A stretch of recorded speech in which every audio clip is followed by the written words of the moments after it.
نشا case number 86 اس قلم پر رشی خان۔ ساحر I am sorry. Yusra نے چند لمحے اسے دیکھا، پھر اس کے سینے پر سر رکھتے بولی، لیکن ساحر کے سر تاثرات میں رتی برابر بھی فرق نہیں آیا۔ البتہ اس نے اس کے گرد سے بازو ہٹاتا اس سے فاصلہ قائم کیا اور اس کا تکیہ درست کرتے دوبارہ اسے دیکھا۔ سو جاؤ تم، ساحر نے سرد لہجے میں کہا تو یسریٰ کی آنکھوں میں پھر نمی اتری۔ ساحر میں جانتی ہوں مجھ سے غلطی ہوئی ہے، پر پلیز مجھ سے یوں ناراض نہ ہوں۔ 4 دن ہو گئے ہیں، کب تک ناراض رہیں گے مجھ سے؟ پلیز آئی ایم سوری، اسے آخری غلطی سمجھ کر معاف کر دیں، مجھ سے آپ کی بے رخی نہیں برداشت ہو رہی۔ یسریٰ نے ہاتھ بڑھاتے اس کا ہاتھ تھاما تو ساحر نے اسے دیکھا۔ غلطی؟ یسریٰ شاہ، جو تم نے کیا ہے نا، اسے گناہ کہتے ہیں۔ میرا یقین توڑ دیا، میرے دل کے ٹکڑے ٹکڑے کر دیے۔ کتنا مان تھا مجھے کہ میری یسریٰ مجھ سے کچھ نہیں چھپاتی، وہ مجھ سے جھوٹ نہیں بولتی، پر تم نے کیا میرا ایمان کا ہی گلا گھونٹ دیا۔ تم نے نہ صرف مجھ سے جھوٹ بولا بلکہ اپنی بے وقوفی کی وجہ سے اپنی اور ہماری اولاد کی جان تک کو خطرے میں ڈال دیا۔ کبھی سوچا ہے اگر اس دن میں وقت پر نہ پہنچتا تو کیا ہوتا؟ جانتی ہو کیا ہوتا؟ ہم اپنا بچہ کھو دیتے یسریٰ، ہم اپنی اولاد کو کھو دیتے، اور قاتل جانتی ہو کون ہوتا؟ ساحر نے اس کی آنکھوں میں دیکھتے سرد اور دکھی لہجے میں کہا، حنظلہ۔ یسریٰ نے اس کی بات کے جواب میں کہا تو وہ استضاحیہ ہنسا، نہیں، ہمارے بچے کا قاتل حنظلہ نہیں تم ہوتی یسریٰ، کیونکہ ہر چیز سے آگاہ ہونے کے باوجود تم غیروں پر بھروسہ کر کے چلی گئی۔ تمہیں میں نے بارہا سمجھایا کہ مت جانا، میں تمہیں لے جاؤں گا، لیکن تمہیں وہ فضول ٹرپ میری بات اور میرے بچے سے زیادہ عزیز ہے۔ 4تھا مہینہ چل رہا ہے تمہارا، اس کا مطلب جانتی ہو؟ اس کا مطلب ہے کہ اب ہمارا بچہ صحیح معنوں میں تمہارے اندر سانس لے رہا ہے، اور تمہاری ایک غلطی اس معصوم جان کی سانسوں کو بند کرنے والی تھی۔ اب بتاؤ کیسے معاف کروں میں تمہیں؟ ساحر نے پوچھا تو یسریٰ رونے لگی۔ ساحر کی ایک بات بھی غلط نہیں تھی، وہ واقعی اپنے بچے کی قاتل کہلاتی۔ اس کی نادانی سے اس کا بچہ شاید ہمیشہ کے لیے چھین لیتی، یہ سوچ ہی سانس روک رہی تھی۔ خدا نخواستہ ایسے ہو جاتا تو یسریٰ شاہ واقعی مر جاتی، میں ایسا نہیں چاہتی تھی، میں تو بس، یسریٰ نے روتے ہوئے بولنا چاہا، پر ساحر اس کی بات پوری ہونے سے پہلے بول اٹھا، تم ایسا نہیں چاہتی تھی، تم تو بس مجھے دھوکہ دینا چاہتی تھی، جو میں نے تمہاری محبت پر تم پر شک کیے بغیر بڑے آرام سے کھایا۔ اگر اس دن میں تمہیں لینے نہ آتا اور مجھے وہ غار ناصب بتاتا تو مجھے تو پتہ ہی نہیں چلنا تھا کہ جس لڑکی کو میری یسریٰ کہتے نہیں تھکتا، وہ ایک فضول سی ٹرپ پر جانے کے لیے اتنی بےتاب ہے کہ مجھ سے جھوٹ بولنے کے ساتھ ساتھ اپنی اولاد کی جان کو خطرے میں ڈال دے گی۔ ساحر نے کہا تو یسریٰ نے چہرہ ہاتھوں میں چھپایا اور مزید روانی سے رونے لگی۔ روتے روتے اس کی ہچکیاں بند چکی تھی، جسے دیکھ ساحر نے گہری سانس بھری اور اس کے بازو پکڑتے اسے کھینچ کر تھوڑا اپنے قریب کیا۔ رونا بند کرو یسریٰ، ڈاکٹر نے تمہیں رونے سے منع کیا ہے، اس سے بچے پر اثر پڑے گا، ساحر نے کہا تو یسریٰ نے اسے دیکھا جو تب سے اگر اسے چپ کروا رہا تو صرف بچے کے لیے، اسے اس کی اب کوئی فکر نہیں تھی کیا؟ یسریٰ نے کرب سے سوچا، بچے کے لیے، اور میں؟ یسریٰ نے اسے دیکھتے پوچھا، تم جو مرضی کرو، اب میں تمہیں کچھ نہیں کہوں گا، ویسے بھی میری ہر بات کی نفی کر کے تم نے کرنی تو اپنی مرضی ہی ہوتی ہے، تو تم اپنے ہر فیصلے کے لیے آزاد ہو، میری اولاد کے حوالے سے غفلت میں برداشت نہیں کروں گا، ساحر نے کہا تو یسریٰ نے نم آنکھوں سے اسے دیکھا۔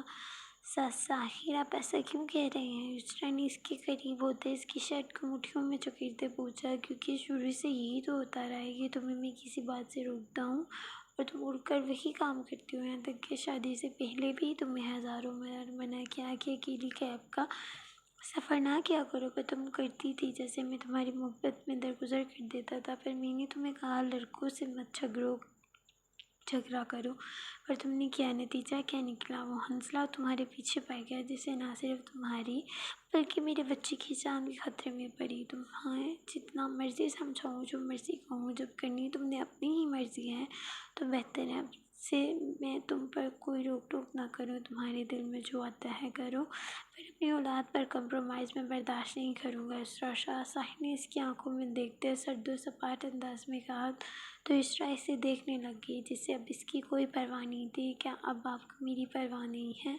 یسریٰ نے اسے دیکھتے اذیت سے پوچھا، جسے محسوس کرتے ساحر کا دل کٹا تھا، پر اب یہ ضروری تھا، کیونکہ اگر وہ بھی سختی نہ کرتا تو یقیناً یسریٰ کو احساس نہیں ہونا تھا اور وہ دوبارہ اپنی بے وقوفی میں کوئی نقصان کر بیٹھتی۔ فضول سوال چھوڑ کر اب سو جاؤ۔ ظاہر اس سوال کا جواب ہرگز نہیں دینا چاہتا تھا، تبھی کہتے بیٹھ سے اٹھنے لگا، پر اس سے پہلے یسریٰ نے اس کی مضبوط کلائی پکڑی۔ میرے سوال کا جواب دے ظاہر شاہ، کیا آپ کو میری بالکل بھی فکر نہیں ہے؟ یسریٰ نے پوچھا تو اس نے اسے اپنے قریب کیا۔ چپ چاپ سو جاؤ یسریٰ، میرا دماغ مت خراب کرو۔ ظاہر نے اس کے بالوں کو پشت سے نرمی سے پکڑتے اس کا چہرہ روبرو کرتے کہا، کروں گی، بار بار کروں گی، مجھے میرے سوال کا جواب دے، یسریٰ نے کہا تو ظاہر نے گہری سانس بھری اور اسے زبردستی بیڈ پر لٹایا۔ چپ چاپ سو جاؤ، مجھے سختی کرنے پر مجبور مت کرو، ظاہر نے اس پر لحاف ڈالتے کہا اور بیڈ سے اٹھ گیا۔ پلیز مجھے میرے سوال کا جواب دیں، یسریٰ نے اٹھ کر بیٹھتے اس کی طرف دیکھتے پوچھا جو صوفے کی طرف جا رہا تھا۔ ظاہر اس کے سوال پر رکا اور واپس پلٹتے اسے دیکھا جو پھر اٹھ بیٹھی تھی، جسے دیکھ ظاہر نے دانت پیسے اور ایک جست میں اس کے پاس گیا اور اس کی تھوڑی تھامی۔ چپ چاپ سو جاؤ یسریٰ، ظاہر نے کہا تو اس نے نفی میں سر ہلایا۔ نہیں سونا، مجھے میرے سوال کا جواب دے، یسریٰ نے ضدی لہجے میں پوچھا۔ یسریٰ چپ چاپ سو جاؤ، تم کیوں مجھ سے بحث کرنا اپنا فرض سمجھتی ہو؟ ظاہر نے ضد چھوڑتے پوچھا، جس پر یسریٰ نے اسے دیکھا اس کے لہجے پر اب کی بار یسریٰ کی آنکھوں میں غم کے سائے لہرائے۔ اب کیوں مجھ سے نفرت کرنا اپنا فرض سمجھتے ہیں؟ یسریٰ کی بات پر مقابل نے گہری سانس بھری۔ وہ اس سے نفرت نہیں کرتا تھا، مقابل ایسے سوچ بھی کیسے سکتی تھی؟ کیا میری نفرت سے فرق پڑتا ہے؟ وہ نفرت نہیں کرتا تھا۔ پھر بھی اس نے پوچھا تو یسریٰ کی آنکھوں میں پھر نمی آئی۔ جو آپ اچھے سے جانتے ہیں، اس نے مدھم آواز میں جواب دیا اور اس کے قریب ہوتے اس کے گرد حصار باندھ گئی۔ میں جو جانتا ہوں وہ دھوکہ ہے، ظاہر نے کہا تو یسریٰ نے اس کے گرد حصار مضبوط کیا۔ وہ سچ ہے، آپ محبت ہے میری، مجھ سے غلطی ہو گئی، اس نے اسے دیکھتے کہا اور ہمت کرتے ظاہر کے رخسار پر ہاتھ رکھا، جس پر ظاہر نے آنکھیں موندی۔ وہ اس کی ہتھیلی پر گال ٹکا گیا۔ مجھے بھی یہی لگتا تھا کہ تم مجھ سے محبت کرتی ہو، پر پھر تم نے وہ سب کر دیا اور سب بدل گیا، میرا یقین ٹوٹ گیا، ظاہر نے کہا تو اس کے لہجے میں اذیت تھی، جس سے مقابل کی روح زخمی ہوئی۔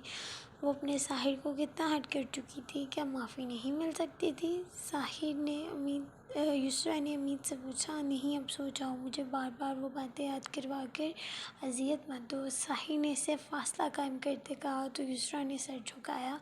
وہ اپنی نادانی میں کتنا غلط کر بیٹھی تھی، مجھے آپ کے بغیر نیند نہیں آئے گی، یسریٰ نے چند لمحوں بعد کہا تو ظاہر نے گہری سانس بھری اور اس کے پاس بیڈ پر دراز ہوا۔ سو جاؤ اب، ظاہر نے بالکل سیدھے انداز میں لیٹتے کہا، جس پر یسریٰ نے اسے دیکھا جس سے اسے اپنے حصار میں نہیں لیا تھا، جسے دیکھ یسریٰ کو اذیت ہوئی تھی، لیکن وہ پھر بھی خاموشی سے اس کے قریب دراز ہوتے اس کے سینے پر سر رکھ گئی۔ میں ایسے سوؤں گی، جھٹکیں گے تو نہیں؟ یسریٰ نے مدھم آواز میں پوچھا تو ظاہر کا دل کٹا۔ سو جاؤ چپ کر کے، ظاہر نے اس کے گرد حصار باندھتے کہا تو وہ اس کے سینے میں چہرہ چھپا گئی، جبکہ ظاہر نے اس کے سر پر تھوڑی ٹکائی۔ اس دوران ایک آنسو ظاہر کی آنکھ سے نکلتے یسریٰ کے بالوں میں جذب ہوتا جسے یسریٰ دیکھ نہ سکی۔ آ جاؤ یار، کہاں چلی گئی ہو اپنے عزیز کو چھوڑ کر؟ بہت اذیت میں ہوں میں منت، پلیز مجھے کہیں سے مل جاؤ، ٹوٹ رہا ہوں میں، نہ جانے ان لوگوں نے تمہیں کہاں رکھا ہے۔ اذلان نے 4 دنوں میں لاہور کو الٹ کر رکھ دیا تھا، لیکن منت کا کہیں کچھ پتہ نہیں چلا تھا، وہ کہاں تھی، کس حال۔ اذلان کو کچھ معلوم نہیں تھا۔ اس کے ساتھی اور گارڈز لاہور کے آس پاس کے علاقوں میں بھی منت کو تلاش رہے تھے، لیکن منت کو جیسے زمین نکل گئی تھی، اور اذلان خانزادہ اس کی جدائی میں خود کو بھول بیٹھا تھا، کھانا پینا سونا وہ سب بھول گیا تھا، یاد تو بس اتنا تھا کہ اس کی منت اس سے دور نہ جانے کس حال میں ہوگی۔ اب بھی وہ سارا دن سیرت کے ساتھ مل کر منت کو ڈھونڈنے کے بعد اپنے اپارٹمنٹ آیا تھا، جہاں وہ اور منت اکثر اکیلے ٹائم گزارتے تھے، اور وہ جب سے آیا تھا تب سے اپنے کمرے میں بیڈ کے قریب زمین پر بیٹھا، ہاتھ میں منت کی تصویر پکڑے اس سے باتیں کر رہا تھا۔ اس نے یہاں آ کر صرف اپنا یونیفارم بدلتے سیاہ شلوار قمیض پہنی تھی اور اس کے بعد سے وہیں بیٹھا رو رہا تھا۔ کہیں سے مل جاؤ منت یار، 4 دن سے تمہیں نہیں دیکھا، یوں لگ رہا ہے جیسے نابینا ہو جاؤں گا، تمہاری آواز نہیں سنی، ایسے لگتا ہے بہت جلد قوت سماعت سے محروم ہو جاؤں گا، آ جاؤ یار، پلیز آ جاؤ۔ اذان نے اس کی تصویر پر ہاتھ پھیرتے نم آنکھوں سے اسے دیکھا۔ اسی پلے سے دور مسجد سے مغرب کی اذان کی آواز آئی، جس پر اس نے ایک لمحے کو آنکھیں موندیں، پھر منت کی تصویر کو لبوں سے لگاتے ایک طرف رکھتے کھڑا ہوا اور وضو کرنے کی غرض سے باتھ روم کی طرف بڑھ گیا۔ لگ بھگ 5 منٹ بعد وہ وضو کر کے باہر آیا اور بیڈ پر سائے ٹیبل پر پڑی اپنی ٹوپی پکڑی، پھر جائے نماز بچھاتے نماز کی نیت باندھ گیا۔ وہ بڑا ٹھہر ٹھہر کر نماز ادا کر رہا تھا۔ اس کی نماز اتنی اطمینان بخش تھی کہ اسے دیکھ کر کہیں سے نہیں لگ رہا تھا کہ یہ وہی اذان خانزادہ ہے جو صبح سے ادھر ادھر بھاگ رہا ہے۔ وہ پوری دلجمعی سے نماز ادا کر رہا تھا، جبکہ اس کی آنکھوں سے آنسو بہتے، اس کے رخسار بھگوتے گردن تک جا رہے تھے۔ اگر اس وقت نماز کی حالت میں کھڑے اذان خانزادہ کو کوئی دیکھ لیتا تو واقعی حیران ہوتا، کیونکہ ASP اذان خانزادہ جو ہر کام میں تیزی دکھاتا تھا، نماز اتنے ٹھہرے ہوئے انداز میں پڑھ رہا تھا کہ دیکھنے والا رشک کرتا۔ لگ بھگ 10 منٹ اذان نے نماز مکمل کی اور دعا کے لیے ہاتھ اٹھائے۔ یا اللہ، میری بیوی کو اپنے حفظ و ایمان میں رکھنا اور وہ جہاں بھی ہو اسے مجھ سے جلدی ملا دے۔ یا اللہ، میری منت بڑی معصوم ہے، آپ کو تو پتہ ہے نا وہ کتنی نازک ہے، کتنی جلدی سہم جاتی ہے۔ یا اللہ، اسے مجھے واپس لوٹا دے۔ نہ جانے میری بیوی کہاں اور کس حال میں ہوگی۔ یا اللہ پاک، آپ تو شہرک سے بھی زیادہ قریب ہیں نا، تو اپنے اس بندے کی پکار سننے۔ 70 ماؤں جتنا پیار کرتے ہیں نا آپ، تو اپنے ہر بندے سے پھر میری کو مجھے لوٹا دے۔ اذان اللہ کی بارگاہ میں ہاتھ اٹھائے دار و قطار روتے فریاد کر رہا تھا، جبکہ دور ایک کچے مکان میں منت اذان خانزادہ بھی سجدے میں گری روتے ہوئے اللہ سے دعا مانگ رہی تھی۔ اللہ، عزی کو بھیج دیں پلیز، میں تھک گئی ہوں، پلیز میرے بچے کے لیے عزی کو بھیج دیں۔ میری کسی ایک نیکی کے صلے میں آپ تو سب کی فریاد سنتے ہیں نا، میری بھی سن لیں اور مجھے میرے شوہر اور گھر والوں سے ملا دیں پلیز۔ اللہ پاک پلیز مجھے یہاں سے نکال دے، اس جہنم سے نکال دے، اس جہنم میں میرا دم گھٹ رہا ہے، میں جانتی ہوں آپ عزی کو بھیج دیں گے، پر یا اللہ پاک انہیں جلدی بھیج دیں، مجھے اس قید سے رہائی دلا دے۔ منت روتے ہوئے دعا کر رہی تھی، اسے اس کچے مکان میں قید ہوئے آج 4 دن ہو چکے تھے اور ان 4 دنوں میں نوریس نہیں آیا تھا۔ منت کو 3 وقت کا کھانا ایک ملازمہ دی جاتی تھی، جسے نہ چاہتے ہوئے بھی اپنے ہونے والی اولاد کی خاطر منت زہر مار کھا لیتی تھی، لیکن ان 4 دنوں میں اس نے ہر لمحہ اذان کو یاد کیا تھا۔ وہ جانتی تھی اذان اسے ڈھونڈ رہا ہوگا، پر وہ کب آئے گا یہ منت نہیں جانتی تھی، اور اسی بات پر وہ روتی تھی۔ اس سے بعض اوقات رہ رہ کر خود پر غصہ بھی آتا تھا، کیونکہ اسے لگتا تھا اگر اس دن وہ اذان کی بات سن لیتی تو شاید آج وہ اذان کے پاس ہوتی، نہ کہ ان دشمنوں کے ہاتھوں استعمال ہوتی۔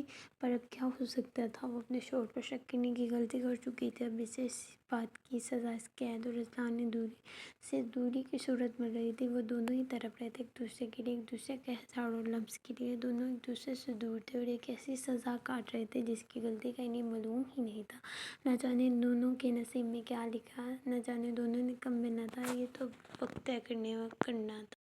کہاں نور اللہ نے موسم کو پکارا جو ان دونوں کی پیکنگ کر رہا تھا۔ اگلے 2 گھنٹوں میں ان دونوں کی فلائٹ تھی اور موسم ان کی پیکنگ کر رہا تھا، جو کہ تقریباً مکمل ہو چکی تھی۔ وہ لوگ آج امریکہ جا رہے تھے، انہوں نے جانا تو کچھ دن بعد تھا، پر موسم کا پچھلے کچھ دنوں سے ایان سے رابطہ نہیں ہوا تھا۔ اوپر سے آفس فون کرنے پر مینیجر نے بھی کہا تھا کہ وہ کافی دنوں سے آفس نہیں آ رہا، جس پر وہ پریشان ہوا تھا، جبکہ اسے جہاں سے خان کی کال بھی آئی تھی جس نے اسے فوراً لندن آنے کا کہا۔ وجہ تو اس نے نہیں بتائی تھی، پر یہ ضرور کہا تھا کہ اسے ایک بہت ضروری بات کرنی ہے جو کہ فون پر نہیں ہو سکتی، اس لیے موسم جلدی سے آ جائے، جس پر موسم نے فوراً حامی بھر لی۔ وہ تو ویسے بھی لندن جانے والا تھا، تبھی جہازیب خان سے ملنے کا بھی وعدہ کر لیا، جبکہ نور العین خاموشی سے بس اس کی تیاریاں دیکھ رہی تھی۔ وہ اس کے ساتھ ہرگز نہیں جانا چاہتی تھی، پر وہ کہے کیسے، اسے یہ سمجھ نہیں آ رہا تھا۔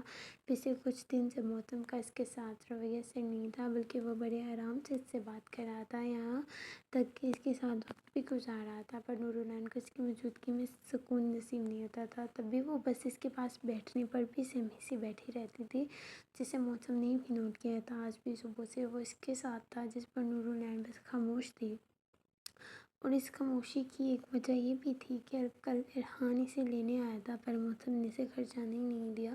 نور العین کو اس کی حرکت بری تو لگی تھی، پر وہ چپ چاپ اس کی بات مان گئی، جانتی تھی اس کی بات کی کوئی اہمیت نہیں، وہ تو اس کے ساتھ لندن بھی نہیں جانا چاہتی تھی، پر کہے کیسے یہ سمجھ نہیں آ رہی تھی۔ اب بھی اس نے ایک بار کوشش کرنے کی سوچ کر بڑی ہمت سے اسے پکارا تھا، موسم نے بیگ کی زپ بند کرتے مصروف انداز میں جواب دیا، وہ میں کہہ رہی تھی۔ نورالعین نے بات مکمل نہ ہوئی کیونکہ موسم سے بھی ڈر لگ رہا تھا، نہ جانے وہ اس کی بات پر کیسا ری ایکشن دیتا، جبکہ اس کی اٹک اٹک کر بولنے پر موسم نے مڑتے اسے دیکھا جو پیلے رنگ کے جوڑے میں صوفے پر بیٹھی اپنی انگلیاں مروڑتے چھوٹی پیاری سی بچی لگ رہی تھی۔ وہ تم کیا کہہ رہی تھی؟ موسم نے اس کی طرف قدم بڑھاتے اس کی نقل اتاری، جس پر نورالعین نے بے ساختہ ناک سکیڑی، جسے دیکھ اس نے بامشکل مسکراہٹ دبائی۔ وہ اس سے ڈرتی تھی، پر جب اسے موسم پر غصہ آتا تھا وہ یوں ہی ناک سکیڑ لیتی تھی۔ اب میری نقل مت اتارو، نورالعین نے نظریں جھکاتے بامشکل کہا، جس پر اس نے ہونٹوں کو مزید سختی سے آپس میں پیوست کرتے سر ہلایا اور زمین پر اس کے سامنے بیٹھا۔ اچھا نہیں اتارتا، بتاؤ کیا کہہ رہی تھی؟ موسم نے نرم مگر سنجیدہ لہجے میں پوچھا۔ وہ میں کہہ رہی تھی کہ کیا میرا جانا ضروری ہے؟ آپ تو کام کے لیے جا رہے ہیں نا، تو مجھے بابا کے گھر چھوڑ دیں۔ نورالعین نے آنکھوں کو سختی سے مینچتے بمشکل کہا، جس پر موسم نے اسے دیکھا جو اپنی بات کرنے کے بعد ڈری ہوئی کبوتر کی طرح آنکھیں بند کرتے اب اس کی رد عمل کا انتظار کر رہی تھی۔ نورالعین آنکھیں کھولا اور مجھے دیکھا، موسم نے اس کی تھوڑی تھامتے کہا، تو نورالعین نے ڈرتے ڈرتے اپنی شرمئی آنکھیں کھول کر اسے دیکھا، جب مجھ سے بات کرو تب یوں آنکھیں مت بند کیا کرو، سمجھی؟ موسم نے سنجیدگی سے کہا، تو اس نے ہونے سے سر ہلایا۔ گڈ، اب کہو کیا کہہ رہی تھی اور بغیر ہٹ کے بولنا، موسم نے کہا، تو اس نے سر ہلایا۔ وہ میں کہہ رہی تھی مجھے لندن نہ لے کر جائیں، مجھے بابا کے پاس چھوڑ دیں، نورالعین نے دوبارہ کہا، تو اس نے نفی میں سر ہلایا، جبکہ شمی شاہ کے نام پر اس کی آنکھوں میں سختی آئی تھی، پر وہ اسے صدا نہیں دینا چاہتا تھا۔ ہرگز نہیں، تم میری بیوی ہو اور میں جہاں جاؤں گا تم میرے ساتھ آؤ گی، بات ختم۔ موسم نے اس کی آنکھوں میں آنکھیں گارتے کہا، تو نورالعین نے سر جھکایا، پر مجھے نہیں جانا، یونی کا حرج ہوگا، نورالعین نے کہا، تو موسم نے اسے گھورا، یونی سے تمہیں چھٹیاں ہو چکی ہیں تو کون سا حرج ہوگا، جھوٹ وہ بولو جس کا مجھے پتہ نہ ہو، موسم نے کہا، تو اس نے فوراً نظریں جھکائیں، جسے دیکھ اس نے گہری سانس بھری اور اس کی تھوڑی اٹھاتے اس کا چہرہ روبرو کیا۔ دیکھو نور، تم میری بیوی ہو اور میں چاہتا ہوں میں جہاں بھی جاؤں تم میرے ساتھ جاؤ، میں وہاں ایک پروجیکٹ کے سلسلے میں جا رہا ہوں، وہاں مجھے نہ جانے کتنا وقت لگ جائے اور اس سارے عرصے میں تم یہاں تو نہیں چھوڑ سکتا نا، موسم نے کہا، تو نورالعین نے اسے دیکھا، پھر میں وہاں کیا کروں گی؟ نورالعین نے جاننا چاہا، تم گھومنا پھرنا، شاپنگ کرنا اور یہاں لالا کے گھر پر رکیں گے ہم، تو لالا سے باتیں وغیرہ کر لینا، موسم نے بڑے ہلکے پھلکے انداز میں کہا، لیکن یہ انداز بھی نورالعین کو حکم جیسا لگا تھا۔ آخر کو موسم اسے خود سے خوفزدہ ہی اتنا کر چکا تھا کہ وہ پچھلے 2-3 دن سے اس کے نرم رویے کو بھی نہیں سمجھ پا رہی تھی، جسے موسم بھی نوٹ کر چکا تھا، اور وہ اس چیز پر شرمندہ بھی تھا۔ اس نے سوچ لیا تھا وہ لندن جا کر نورالعین کو ایک خوبصورت سرپرائز دے گا اور ساتھ ہی سے اپنی محبت کا اظہار کر کے اپنی ساری غلطی کوتاہیوں کی معافی مانگے گا، پر وہ انجان تھا کہ معافی تلافی کا وقت اب چلا گیا تھا، اب انصاف کا وقت تھا، جو کہ قدرت نے کرنا تھا۔ نورالعین کو اس نے جتنی اذیت دی تھی اس سے دگنی اذیت اسے ملنی تھی، جس نے موسم کو جیتے جی مارنا تھا۔ قدرت نے اب موسمتی نور کو اس سے اتنا دور کرنا تھا کہ ایک مدت لگنی تھی، جو نورالعین شمشیر شاہ کو ڈھونڈنے اور اسے ایک جھلک دیکھنے کے لیے۔ ٹھیک ہے، نورالعین نے گہری سانس بھرتے کہا، وہ جانا نہیں چاہتی تھی، پر ایان وہاں ہوگا، یہ سن کر اسے اطمینان بھی تھا، کیونکہ ایان کی موجودگی میں موسم اسے کچھ نہیں کہتا تھا، کہنا تو دور کی بات وہ اسے گھور بھی نہیں سکتا تھا، جبکہ موسم نے بھی جان بوجھ کر ایان کا نام لیا تھا تاکہ وہ راضی ہو جائے۔ ٹھیک ہے، پھر کپڑے چینج کر لو اور فریش ہو جاؤ، پھر نکلتے ہیں، موسم نے زمین سے کھڑے ہوتے کہا، تو نورالعین نے سر ہلاتے کھڑی ہوئی اور ہاتھ باتھ روم کی طرف بڑھنے لگی، پر ابھی اس نے 2 قدم ہی آگے بڑھائے تھے کہ اس کا پاؤں گلین چٹکا اور وہ منہ کے بل گرنے لگی، پر اس سے پہلے وہ گر کر زمین کو سلامی پیش کرتی، موسم نے بڑھ رفتاری سے آگے بڑھتے اس کی نازک کلائی پکڑی اور اسے اپنی طرف کھینچا، جس پر وہ ایک جھٹکے میں اس کے سینے کا حصہ بنی، جبکہ موسم فوراً اس کا چہرہ ٹٹولنے لگا، اگر وہ اسے بر وقت نہ پکڑتا تو یقیناً اس کے ماتھے اور چہرے پر بہت بری چوٹ لگتی۔ پاگل ہو، دھیان کہاں تھا تمہارا؟ ابھی گر جاتی، تمہیں کچھ ہو جاتا تو، موسم خان نے اس کے چہرے کو ٹٹولتے کہا، وہ واقعی ڈر گیا تھا، اوپر سے نورالعین کی لاپرواہی پر اسے غصہ آیا تھا، تو وہ الگ، تبھی اس کی آواز تھوڑی اونچی ہوئی، جس پر نورالعین نے ہونٹ دانتوں تلے دبائے آئی ایم سوری، جواب پر نوراللہ نے شرمندگی اور غصے کے ڈر سے سر جھکاتے کہا اور آگے ہوتے اس کے سینے سے لگ گئے۔ وہ جانتے تھے اس وقت اس سے بچنے کا واحد حل یہی ہے، جبکہ اس کی حرکت پر محتم کا سارا غصہ جھاگ کی مانند بیٹھا۔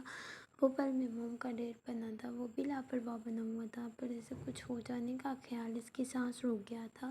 سوری، یہ صحیح ہے، پہلے غلطی کرو پھر چوری کر لو۔ محتم نے اس کی گرد حصار باندھتے دانت کچکلا کر کہا، میں نے جان بوجھ کر نہیں کیا۔ نوراللہ نے اپنا چہرہ مزید اس کے سینے میں چھپاتے سرگوشی کی۔ اچھا ٹھیک ہے، لیکن اگلی بار دھیان سے چلنا ورنہ میں بہت غصہ کروں گا۔ محتم نے نامحسوس انداز میں اس کے سر کو چومتے کہا تو اس نے سر ہلایا اور اسے دیکھا جس کی آنکھوں میں نرمی تھی۔ نفرت آج چھونے سے بھی نہیں مل رہی تھی، پر اس نرمی پر بھی اب نوراللہ کو یقین نہیں تھا۔ میں جاؤں کپڑے چینج کرنے؟ نوراللہ نے اس سے فاصلہ بناتے پوچھا تو محتم نے اس کے گرد سے ایسا ہاتھ ہٹاتے سر ہلایا جس پر وہ فوراً ہاتھ باتھ روم میں بند ہوئے، جبکہ اس کے جاتے ہی وہ صوفے پر بیٹھتے سر ہاتھوں میں گرا گیا۔ نوراللہ کا یوں اس سے ڈرنا محتم کے دل کو چیرتا تھا۔ وہ جانتا تھا یہ سب اسی نے کیا ہے، پر وہ اس کے ساتھ ایسا کچھ بھی نہیں کرنا چاہتا تھا جس سے وہ اس سے مزید دور ہو، لیکن نوراللہ اپنے ڈر میں اس کے رویے کو جھوٹ سمجھتی تھی جس پر محتم کو غصہ آتا تھا، لیکن نور پر نہیں بلکہ خود پر، کیونکہ یہ اسی کا قصور تھا جو اس کی بیوی اس کا عشق کیوں اس سے ڈرنے لگا تھا۔ پر وہ جانتا تھا وہ اسے منا لے گا، پر اب کی بار اس کا یہ یقین بری طرح ٹوٹنا تھا، کیونکہ قدرت نے اسے نوراللہ کو منانے کا موقع نہیں دینا تھا، بلکہ نوراللہ کو اسے اتنا دور کرنا تھا کہ وہ اس کی شکل دیکھنے کو ترسنے والا تھا۔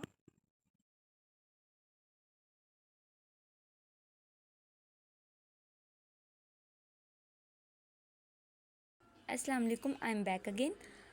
تو بھئی آج تو آپ سب نے سوالوں کے مطلب پورا طوفان ایک کھڑا کیا، اتنے سوال ایک ٹائم پہ میں لکھتے لکھتے سوچنے لگی یار میں لکھ کے غلطی کر رہی ہوں۔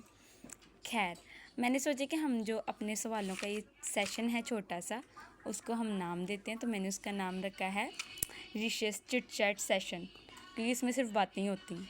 خیر، اب میں آپ لوگ کے سوالوں کے جواب دیتی ہوں کیونکہ بچ چکے ہیں 3 اور مجھے شدید نیند آ رہی ہے۔ تو وہی پہلا سوال آپ لوگوں نے کیا ہے کہ تانیہ کی طرح سیرت کا ہسبینڈ بھی دور نہ ہو، تو وہ دور تو نہیں ہوگا، بٹ ہاں ایک ٹوئسٹ آئے گا جو کہ مطلب آج کی ایپیسوڈ میں آپ لوگ کو آئیڈیا ہو گیا ہو کہ اب وہ آنے والا ہے۔ اور سیکنڈ ہے کہ جہاں زیب خان کے بیٹے کو واقعی شامیر شاہ نے مارا ہے، اور اگر مارا تو وہ کون تھا، اور جہاں زیب کو سزا ملے گی کہ نہیں۔ تو ہاں اس کے بیٹے کو مارا ہے، اور اس کا بیٹا کون تھا وہ آپ لوگوں کو پتہ لگ جائے گا، پر ایک ہنٹ ہے کہ وہ سیزن 1 میں تھا۔ اب سیزن 1 دوبارہ پڑھ لو جا کے، ابھی نہیں میں نے بتانا۔ اور سزا تو اوبیسلی ملے گی، ولن ہے، ولن کو سزا تو ملنی ہے۔ پھر تیسرا ہے کہ متسم کو سچ کب پتہ چلے گا اور شمیر سے ناراض ہوگا، تو متسم کو سچ اب پتہ لگ جائے گا، کیونکہ آپ لوگوں نے دیکھا اب آج کی جیسے ایپیسوڈ میں وہ لوگ جائیں گے تو اوبیسلی پھر اس کو پتہ لگنا ہی لگنا ہے۔ اور اگلا ساحر اور یسرا کے بھی سب ٹھیک کب ہوگا، ہو جائے گا جب ہونا ہوگا، ابھی نہیں ہونا، ابھی ویٹ کرو تھوڑا سا۔ اور ہے متسم کو آسانی سے معافی نہیں ملنی چاہیے۔ اور آگے احمر اور اس کی فیری کا سین، ہاں متسم کو معافی تو اتنی ایزیلی نہیں ملے گی، اچھا خاصا رگڑا لگے گا اس کو، تو ابھی ویٹ کرو اس کا۔ باقی جو سین ہے وہ میں آپ کو کچھ ایپیسوڈس کے بعد۔ اچھا، اگلا سوال ہے کنزا اور متسم کا نکاح تو نہیں ہوگا؟ نہیں، میرا دماغ خراب ہے، میں انہوں نے نکاح کرواؤں گی، نہیں ان کا نکاح نہیں ہوگا۔ ہاں کنزا کی اب سزا کا وقت ہوا چاہتا ہے، ساتھ ہی متسم کا، تو اس کا ویٹ کرو، نکاح کا ویٹ نہ کرے کوئی۔ باقی احمد ایزل سے ناراض ہوگا، ہوگا، اور ایزل کی غلطی بڑی ہوگی لیکن اس کی وجہ ہوگی اور معاف کرنے والی ہوگی، اس کی ریزن جو ہوگی وہ مطلب آپ لوگ پڑھیں گے آپ لوگ کو آئیڈیا ہو ہی جائے گا۔ پھر نیکسٹ ہے منت کب ملے گی اور بلاج کو کچھ ہوگا؟ منت مل جائے گی جب ملنا ہوگا، ابھی تو مجھے بھی نہیں پتہ کب ملے گی، خیر ابھی ڈھونڈتے ہیں، ابھی ویسے وہ نہیں ملے گی۔ اور بلاج کو ہاں ہوگا، ان کا ٹوئسٹ ہی اس چیز سے سٹارٹ ہوگا۔ باقی میرے باقی ناولس کی پلے لسٹ کیوں شو نہیں ہو رہی، تو جو میں نے آپ لوگوں کو پہلے گائیڈ کیا تھا کہ یوٹیوب کی جو پالیسی ہے اب اس میں وداؤٹ وائس اوور یا وداؤٹ پرسن اپیئرنس کے جو ویڈیوز وغیرہ ہوں گی وہ الاؤ ہی نہیں ہیں، تو پھر میں نے وہ ساری ریموو کر دی ہیں۔ اگر تو مطلب آپ لوگوں کو وہ ناولس چاہیے تو اس کے PDF وغیرہ ای بکس وغیرہ ہیں تو آپ لوگ کانٹیکٹ کر لیں، دین وہ آپ کو شیئر کر دوں گی۔ باقی میں جاب کیا کرتی ہوں، میں ایک ریٹیل سٹور میں ایز اے سپروائزر کام کر رہی ہوں، تو میری جاب